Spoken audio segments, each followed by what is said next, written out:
बिस्मिल्लाहिर्रहमानिर्रहीम। अस्सलाम वालेकुम।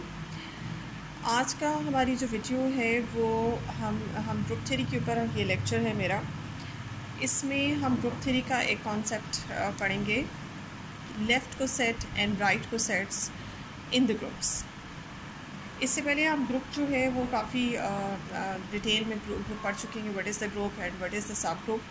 और इसके अलावा टाइप्स ग्रुप्स की हम रूटीन लाइफ में जो भी एग्ज़ाम्पल्स हैं वो हम देख चुके हैं। इसके अलावा हम साइक्लिक ग्रुप भी पढ़ चुके हैं। अब हम कोसेट्स की तरफ आते हैं कि ग्रुप में कोसेट्स क्या होते हैं, कोसेट्स कैसे बनते हैं। अब कोसेट्स दो तरह के होते हैं, लेफ़्ट कोसेट्स भी होते हैं और राइट कोसेट्स भी होते हैं किसी ग्रुप में।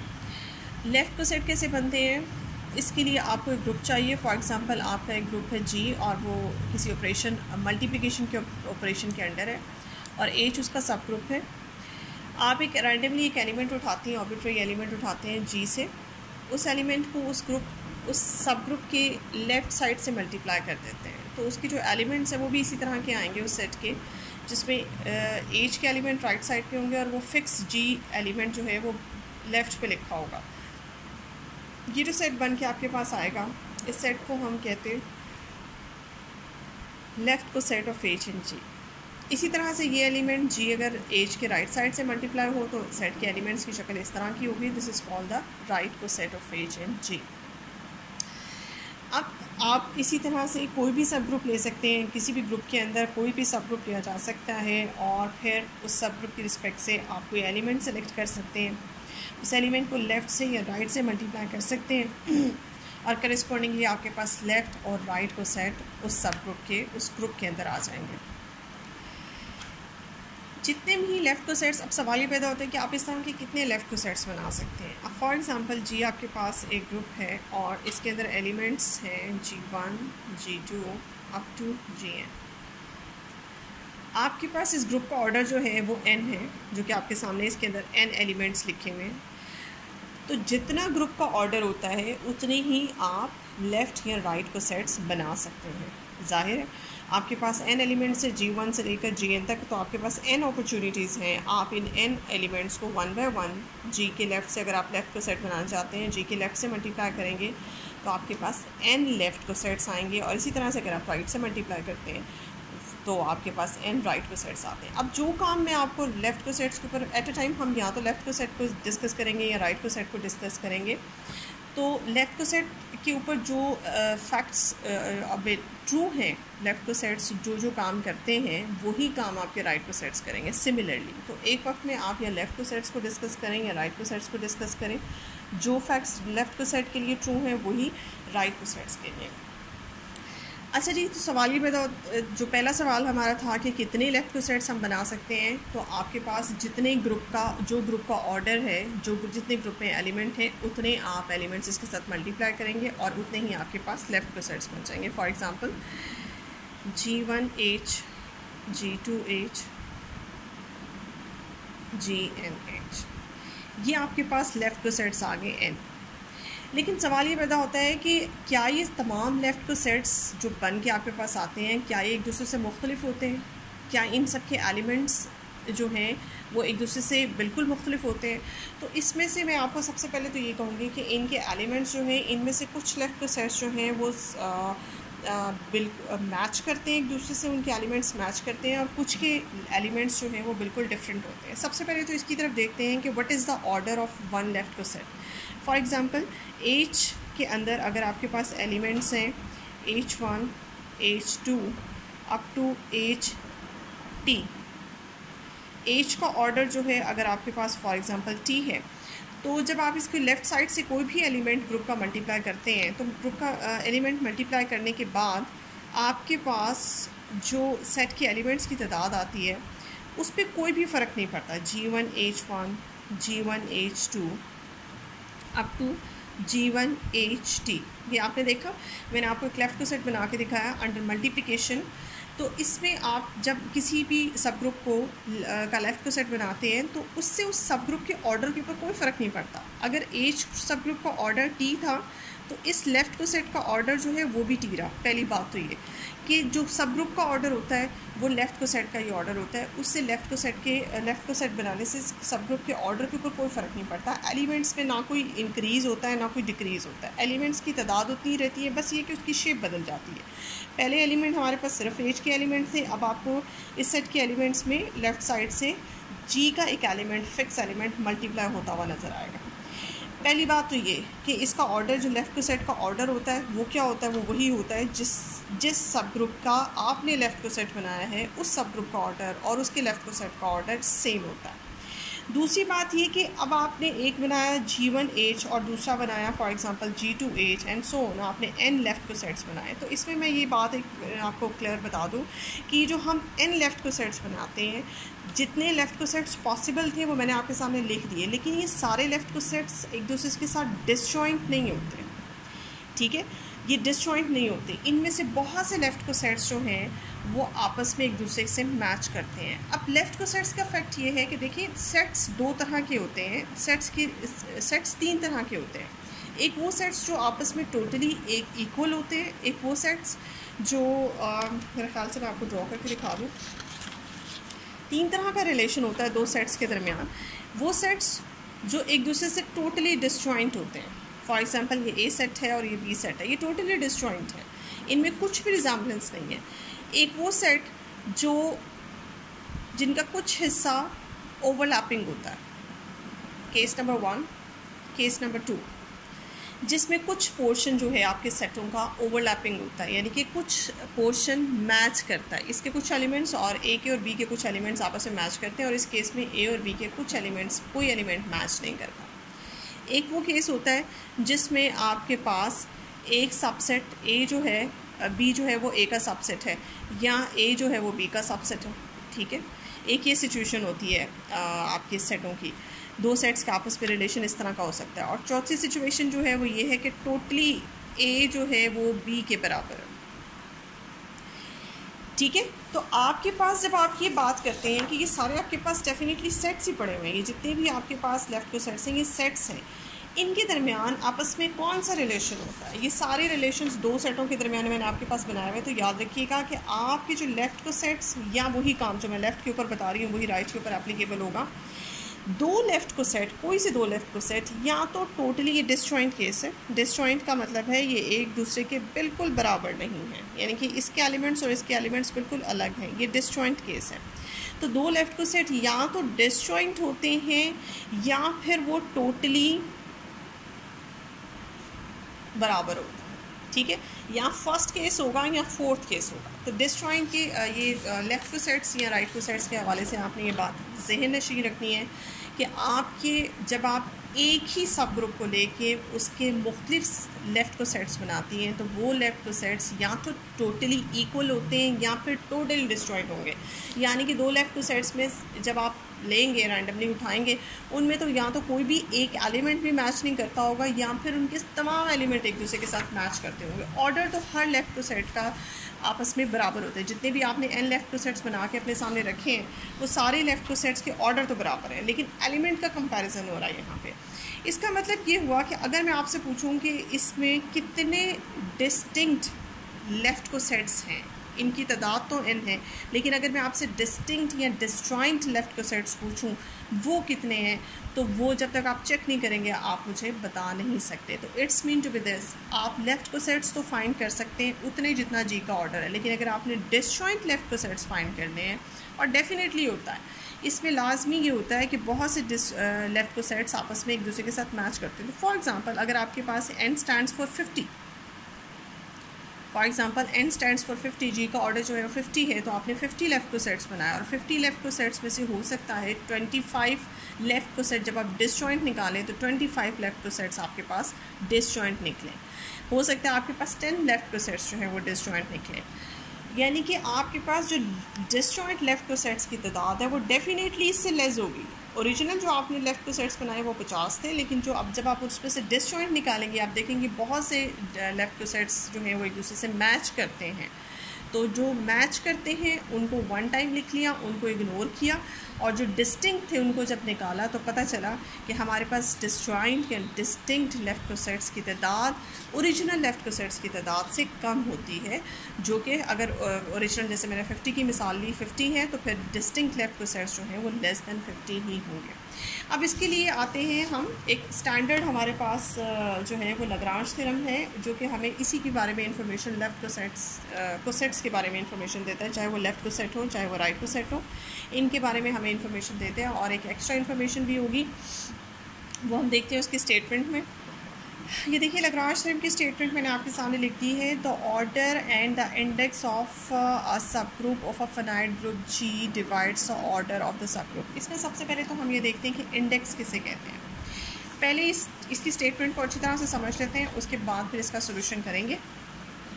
देखिए अभी मैंने जैसे आपको बहुत एम्फेसाइज़ करके एक बात बताई कि आप डिसजॉइंट लेफ़्ट कोसेट्स की बात बताई है कि डिसजॉइंट लेफ़्ट कोसेट्स आया क्या होते हैं। वही जो डिसजॉइंट ये सारा आपने प्रोसेस किया, आपने ग्रुप लिया, आपने एक सब ग्रुप लिया, उसके लेफ़्ट कोसेट्स बनाए, उनमें से फिर आपने डिसजॉइंट लेफ़्ट कोसेट्स निकाले।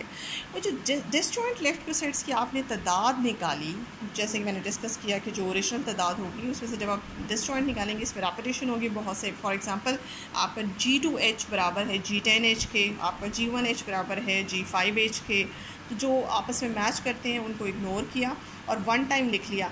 तो जो आपने डिसजॉइंट लेफ़्ट कोसेट्स निकाले वो डिसजॉइंट लेफ़्ट कोसेट डेफिनेटली इस ओरिजिनल तादाद n से लेस होंगे। वो जो आपने तादाद निकाली है डिसजॉइंट लेफ़्ट कोसेट की तादाद, अगर फॉर एग्जांपल आपने 10 निकाली है मिसाल के तौर पे, ओरिजिनल तादाद 50 है और आपने उसमें से डिसजॉइंट लेफ़्ट कोसेट्स निकाले वो 10 निकले, and that 10 is called the index of the सब group H in the group G। ये जी है डेफिनेशन आपके पास इंडेक्स की, जो इससे पहले शायद आपने नहीं पढ़ी। तो इंडेक्स क्या होता है, किसी भी सब ग्रुप का किसी ग्रुप के अंदर डिसजॉइंट लेफ़्ट कोसेट्स की तादाद होती है जी, इंडेक्स ऑफ दैट सब ग्रुप। अब सवाल ये पैदा होता है कि क्या हर सब ग्रुप का इंडेक्स सेम होगा? नहीं, बिल्कुल डिफरेंट होगा। आपके पास एक सब ग्रुप H है, अब इसका इंडेक्स अगर 10 निकला है तो आपके पास अगर आप कोई और सब ग्रुप लेते हैं, K सब ग्रुप लेते हैं, उसका इंडेक्स नॉट नेसेसरी कि सेम निकले, हर सब ग्रुप का इंडेक्स जो है वो डिफरेंट हो सकता है। ठीक है, अच्छा एक और चीज़ ये मैं आपको बताती जाऊँ कि जैसे कि आपने ये देखा कि H यहाँ सब ग्रुप है, और इससे पहले हम सब ग्रुप का टॉपिक पढ़ चुके हैं, और हम जानते हैं कि किसी ग्रुप का जो सब ग्रुप है उस सब ग्रुप का ऑर्डर ग्रुप के ऑर्डर को डिवाइड करता है। ये बात हमें बहुत अच्छी तरह से पता है कि सब ग्रुप का जो ऑर्डर है वो डिवाइड करता है ग्रुप के ऑर्डर को। यही बात हमें पता भी है, वैसे हम रूटीन में लेते भी हैं, और ये बात प्रूफ कहाँ से होती है? ये बात आपकी लाग्रांज थ्योरम इसको प्रूफ करता है। लाग्रांज थ्योरम का ये रिज़ल्ट है, बहुत इंपॉर्टेंट रिज़ल्ट, जो हम जगह जगह पे इस्तेमाल करते हैं कि सब ग्रुप का ऑर्डर जो है वो ग्रुप के ऑर्डर को डिवाइड करेगा। अब आप देखेंगे कि हम इस लाग्रांज थ्योरम के अंदर कैसे इस चीज़ को प्रूफ करते हैं कि देखिए, ऑर्डर ऑफ द सब group divides the order of the super group. Divides the order of the सब ग्रुप नहीं है, divides the order of the group है। ठीक है जी, ये आप देखेंगे कि ये वाला जो रिज़ल्ट मैंने अभी लिखा है वो बेसिकली लाग्रांज थ्योरम की स्टेटमेंट से ही आता है। एंड सेकंड बात आप ये देखेंगे कि ना सिर्फ ये कि सब ग्रुप का ऑर्डर बल्कि सब ग्रुप का इंडेक्स। अभी जिस इंडेक्स की मैंने बात की है, फॉर एग्जांपल जैसे मैंने कहा था कि इसका इंडेक्स जो है डिस्टिंक्ट लेफ़्ट कोसेट्स की तादाद अगर 10 निकलती है, तो लाग्रांज थ्योरम आपको उसके बारे में भी इंफॉर्मेशन देता है कि जो इंडेक्स होता है किसी सब ग्रुप का वो भी सुपर ग्रुप के ऑर्डर को डिवाइड करता है। अब इन दोनों बातों को कंबाइन करके स्टेटमेंट आपकी बनती है, सब ग्रुप का ऑर्डर भी सुपर ग्रुप के ऑर्डर को डिवाइड करता है एंड सब ग्रुप का इंडेक्स भी सुपर ग्रुप के ऑर्डर को डिवाइड करता है। इन दोनों बातों को आपकी स्टेटमेंट प्रूफ करिए और इसको इस रिज़ल्ट को हम प्रूफ करते हैं, और प्रूफ करने के बाद हम फिर इसको इस्तेमाल करेंगे। ये हमारा जो है रिज़ल्ट बहुत इंपॉर्टेंट है। एक चीज़ और आप यहाँ से देख लें कि आपके पास जैसे कि मैंने कहा कि 10 इसका इंडेक्स हो सकता है, तो 10 एज़ यू कैन सी, अगर मैंने ओरिजिनल 50 लिया है तो 10 जो है वो 50 को डिवाइड करता है। कभी भी इसका इंडेक्स जो है फॉर एग्जांपल 3 नहीं आ सकता, जैसे 3 डिवाइड नहीं करता 50 को, वो नंबर्स नहीं आ सकते जो कि ओरिजिनल ग्रुप के ऑर्डर को डिवाइड नहीं करते। सो ये है, अब हम इसको प्रूफ करते हैं और इस रिज़ल्ट को हम इस्तेमाल करेंगे। इसका प्रूफ है आपके सामने। हाँ सर, ये प्रूफ आपके सामने लिखा हुआ है। इससे पहले इस प्रूफ को करने से पहले एक और चीज़ मैं आपको फैक्ट बता दूँ जो शायद मैंने आपको नहीं बताया, कि एक चीज़ याद रखें, जैसे कि एच जो है वो जी का सब ग्रुप है, एच जो है वो कंटेन है जी में। इसको लेफ़्ट साइड से जी के किसी एलिमेंट से मल्टीप्लाई करने से जो ये नया सेट आया, ये बात याद रखिएगा, ये G1 H जितने भी लेफ़्ट को सेट्स हैं वो भी जी में कंटेंट है। एंड ऑल्सो अगर मैं इन सब लेफ़्ट को सेट्स का G1 H union G2 H union and so on, जितने भी लेफ़्ट को सेट्स लिखे हुए G and H, इन सब का जब मैं यूनियन ले लूँगी तो इन सब का आंसर कहीं भी नहीं जाएगा, जी से बाहर नहीं जा सकते। इन सब का आंसर जो है वो जी के अंदर कंटेंट है। ठीक है जी, ये बात आप याद रखिएगा। एंड ना सिर्फ ये कि जी के अंदर कंटेंट है, बल्कि ये भी याद रखिएगा कि इन सब के यूनियन से जी जनरेट, बल्कि कंटेंट ही एग्जैक्टली इक्वल होता है कि आप इन सब को यूनियन करेंगी तो आपके पास वापस जी आ जाता है। इस सिचुएशन को कहते हैं कि this collection of the left को sets partitions the group G, यानी कि जी को इतने एन पार्टीशनिंग हुई हुई है, ये एन पार्टीशंस को जब हम सम अप करेंगे तो आपके पास जी आ जाएगा। इसी फैक्ट को हमने लेके चलना है अपने इसमें थ्योरम के प्रूफ में। फॉर एग्जांपल जी एक ग्रुप है जिसका ऑर्डर हमारे पास एन है और एच इसका सब ग्रुप है जिसका ऑर्डर एम है। हमने एक सेट लेट किया और हम उसका नाम रखा। इस सेट के अंदर एच के जितने भी लेफ़्ट को सेट्स हैं with respect to the elements of G, वो मैंने इस सेट के अंदर रख दिए। और इसकी सिचुएशन कुछ इस तरह की है। फॉर एग्जांपल जैसे मैंने कहा जी का ऑर्डर एन है, तो आपने इसके अंदर एन लेफ़्ट को सेट्स बनाए और सारे लेफ़्ट को सेट्स जिस सेट में डाले उस सेट का नाम ओहम रख दिया। अब आपने ये दिखाना है, first we have to show, वही बात जो अभी मैंने पहले बताई आपको, we have to show this set partitions the group G, यानी कि this set partitions the group G means इस सेट के अंदर जितने भी एलिमेंट्स हैं, यानी कि जितने भी लेफ़्ट को सेट्स पड़े हुए आप उनको यूनियन करेंगे तो आपके पास जी बनेगा।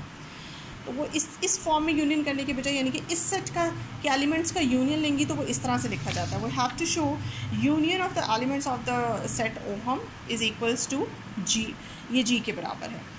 अब इसके दो हिस्से की इक्वालिटी दिखाने के लिए फ़र्स्ट ऑफ ऑल मैं दिखाऊंगी कि union of ohm is a subset of G and secondly union G is a subset of union of ohm. Then ये आपके पास एक दूसरे के दोनों एक दूसरे के सबसेट हो जाएंगे और फाइनली ये दोनों एक दूसरे के साथ बराबर हो जाएंगे। अब आप जैसे कि मैं आपको पहले बता चुकी हूँ, एच कौन है, जी का सब ग्रुप है, उसको लेफ़्ट साइड से जी के एलिमेंट से मल्टीप्लाई करने से जो ये लेफ़्ट को सेट बना, और ये जितने लेफ़्ट को सेट्स आपके पास ऑल पॉसिबल बनेंगे सारे के सारे जी के अंदर से हैं, और जब आप इनको यूनियन करेंगे तो कोई भी आंसर जो है वो जी के बाहर नहीं जाएगा। सो इनका यूनियन जो है वो जी में कंटेन्ड है।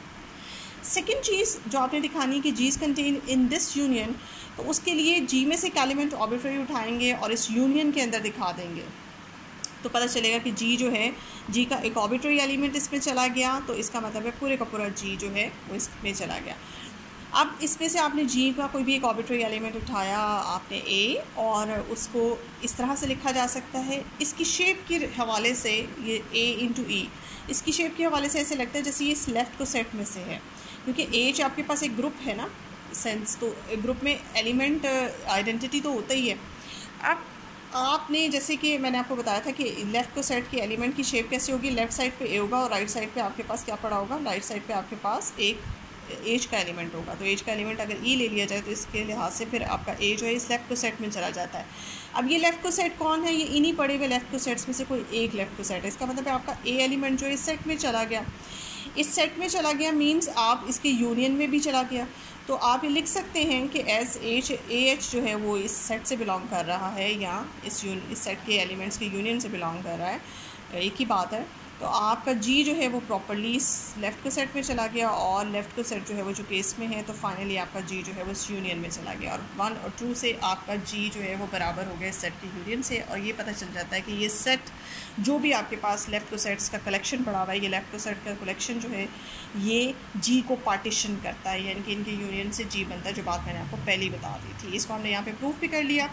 एंड सेकेंडली हमने ये भी शो करना है कि इस ओहम के अंदर पड़े हुए जितने लेफ़्ट को सेट्स हैं इन जनरल, आपने जैसे मैंने आपसे कहा था कि अगर आप सारे लेफ़्ट को सेट्स बनाए उनका यूनियन करेंगे तो जी आएगा, और आप उसमें से जो डिसजॉइंट लेफ़्ट को सेट्स अगर आप निकालते हैं, तो जैसे कि मैंने आपको कहा था कि ओरिजिनल, बिल्कुल इससे पहले जो मिसाल दी थी कि ओरिजिनल लेफ़्ट को सेट्स की तादाद अगर आपके पास 50 है और आप इसमें से डिस्टिंक्ट लेफ़्ट को सेट्स निकालती हैं 10, उन 10 को यूनियन करने से भी आप जी को जनरेट कर सकती हैं, क्योंकि उसमें से आप रेपिटेशन निकाल दें, और रेपिटेशन निकालने से भी आप ये फैक्ट देखेंगे कि आप जी को जनरेट कर सकती हैं। अब सेकंड पोजीशन पे अब मैंने ये प्रूव करना है कि आपका जो ओहम है, अभी तो मैंने आपको रफली लिख के दिखाया था ये ओहम के अंदर मैंने ऑल पॉसिबल आप डाल के दिखाए थे लेफ़्ट सेट्स, लेकिन इनफैक्ट मुझे ये शो करना है कि ओहम जो है ऑल पॉसिबल लेफ़्ट सेट को नहीं कंटेन करता, बल्कि इनमें से डिसजॉइंट लेफ़्ट सेट्स को कंटेन करता है। और वो डिसजॉइंट लेफ़्ट सेट जो है वो अब n तादाद में नहीं है।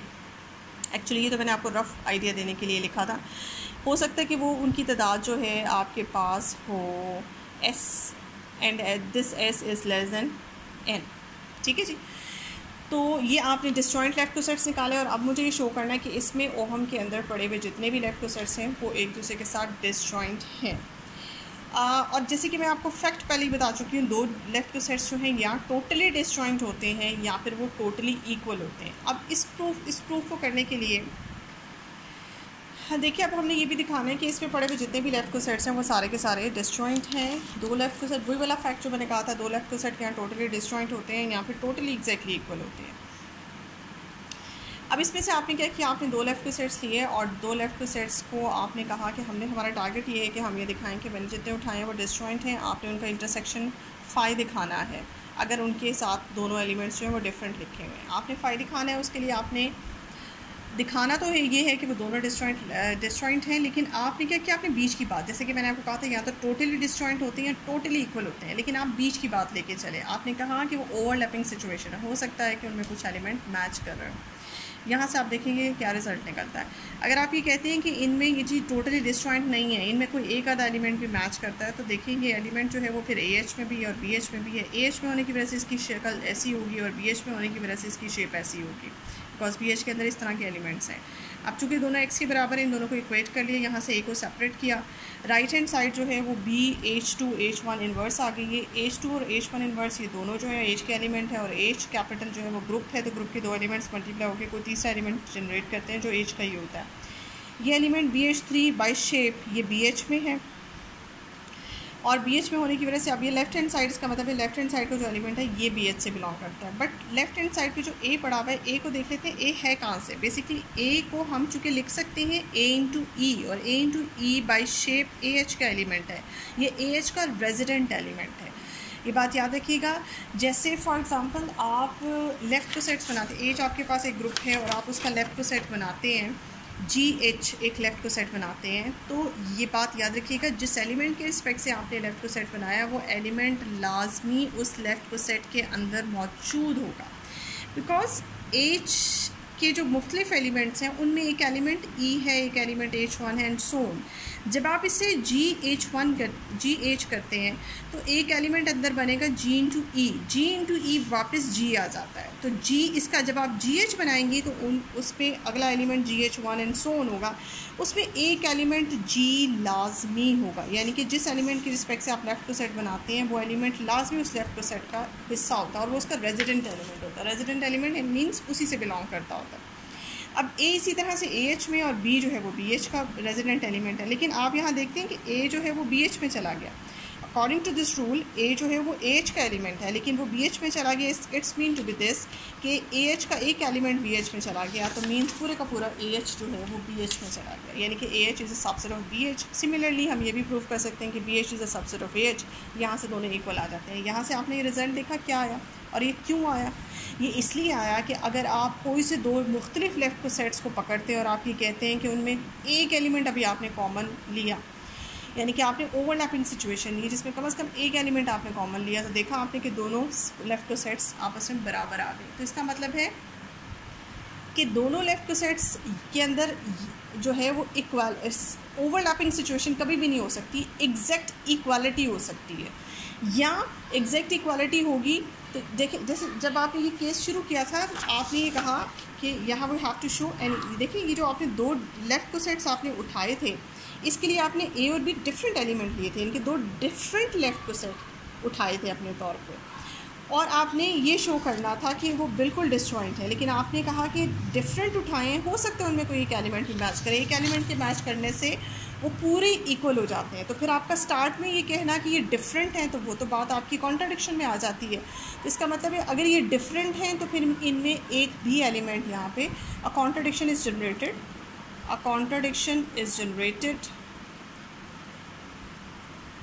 because AH and BH are different cosets. हमने डिफरेंट कोसेट्स लिए थे, तो यहाँ से फिर डिफरेंट कोसेट्स जो हैं वो कैसे बराबर आ सकते हैं, ये कॉन्ट्रडिक्शन जनरेट करती है। तो इसका मतलब है फिर एक ही रिजल्ट निकलता है, मेरी सपोजिशन के अगेंस्ट बात जाती है। मेरी सपोजिशन थी इनमें एक एलिमेंट कॉमन है, अब मैं कहूँगी कि इनमें कुछ भी कॉमन नहीं है, इनका इंटरसेक्शन फायर, ये प्रूव हो गया। यहाँ से एक बात याद रखिएगा, तमाम लेफ्ट कोसेट्स का यूनियन भी आपके पास सुपर ग्रुप जनरेट करता है, लेकिन यहाँ पे हम चूँकि इंडेक्स की तरफ आना चाहते हैं। इंडेक्स का मतलब होता है डिस्जॉइंट लेफ्ट कोसेट्स की तादाद को हम इंडेक्स कहते हैं। तो वो जो इंडेक्स की तरफ हम आ रहे हैं, हम ये देखते हैं कि ओहम जिसके अंदर डिस्जॉइंट लेफ्ट कोसेट्स पड़े हुए हैं वो आपके सुपर ग्रुप जी को जो है वो जनरेट करता है, यानी कि उसके एलिमेंट्स डिस्जॉइंट लेफ्ट कोसेट के यूनियन से पूरे का पूरा सुपर ग्रुप जो है आंसर में आपके पास आ जाता है। और ये हम यहाँ पे बात प्रूफ करना चाहते हैं। And secondly we have to show कि ऑर्डर और इंडेक्स दोनों डिवाइड करते हैं सुपर ग्रुप के ऑर्डर को, उसको देखते हैं। अब देखिए, हम जैसे मैंने आपको कहा कि ओहम के अंदर मैंने पहले तो आपको बताया कि सारे लेफ्ट कोसेट्स डाल दिए थे, लेकिन फिर फाइनली वो तो मैंने रफली डाले और मैंने बताया कि नहीं, इसके अंदर डिस्टिंक्ट लेफ्ट कोसेट्स हैं। डिस्टिंक्ट लेफ्ट कोसेट्स की तादाद अगर ओरिजिनल तादाद n है तो डिस्टिंक्ट लेफ्ट कोसेट्स की तादाद मैंने s डाली। देखिए, अभी आपने प्रूव किया है कि आपका जो g है can be written as the union of left cosets, distinct left cosets जिनकी तादाद s है, GSH। ठीक है जी, ये वो डिस्टिंक्ट लेफ्ट कोसेट्स हैं जो कि इसको पार्टीशन करें, और ये सारे के सारे डिसजॉइंट भी हैं, ये हम ऊपर प्रूफ कर चुके हैं। अगले स्टेप में मैं क्या करूँगी कि आपके पास इस वक्त तो ये इक्वेशन सेट्स की फॉर्म है, लेफ्ट हैंड साइड पे भी एक ग्रुप पड़ा हुआ है, राइट हैंड साइड पे भी ग्रुप है, यानी कि सेट्स हैं और उनका यूनियन है। अब आप क्या करें, आप दोनों तरफ ऑर्डर ले लें, लेफ़्ट साइड पे जो ग्रुप पड़ा हुआ है उसका भी ऑर्डर ले लें और यहाँ पे भी आप ऑर्डर लें। जब आप ऑर्डर लेंगी, पहले ग्रुप का order is basically the number, ये सेट्स थे, जब आप उन सेट्स का ऑर्डर लेंगी तो ऑर्डरली एक नंबर होगा। अब नंबर जब आप लेती हैं तो यूनियन नहीं होंगे नंबर्स, बल्कि नंबर्स के टाइम पे ये समेशन, ये यूनियन जो है वो एडिशन में कन्वर्ट हो जाएगा, एडिशन के साइन में, क्योंकि यूनियन सेटों का होता है और एडिशन जो है वो नंबर्स का होता है। अब आपने क्या किया था, आपने एज का ऑर्डर कितना लिया हुआ है, एज का ऑर्डर आपने शुरू में माना था m, और जैसे कि मैंने आपको शुरू में एक्सप्लेन कर दिया, एज का ऑर्डर अगर m है तो एज से बनने वाले लेफ्ट कोसेट का ऑर्डर भी m होगा।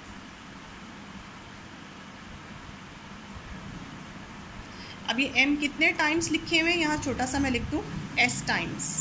ठीक है, अब इन सारे m's को, सॉरी ये m ऑर्डर में नहीं लिखे जाएंगे, इस तरह से ब्रैकेट में लिख रही हूँ मैं। ठीक है, इनकी वैल्यू लिख रही हूँ। अब ये m जो है वो s टाइम लिखा हुआ है, तो इसको जब हम सम अप करेंगे तो आंसर में आपके पास s टाइम m आ जाएगा। और g का अपना ऑर्डर कितना है, g का ऑर्डर आपने n कंसिडर किया।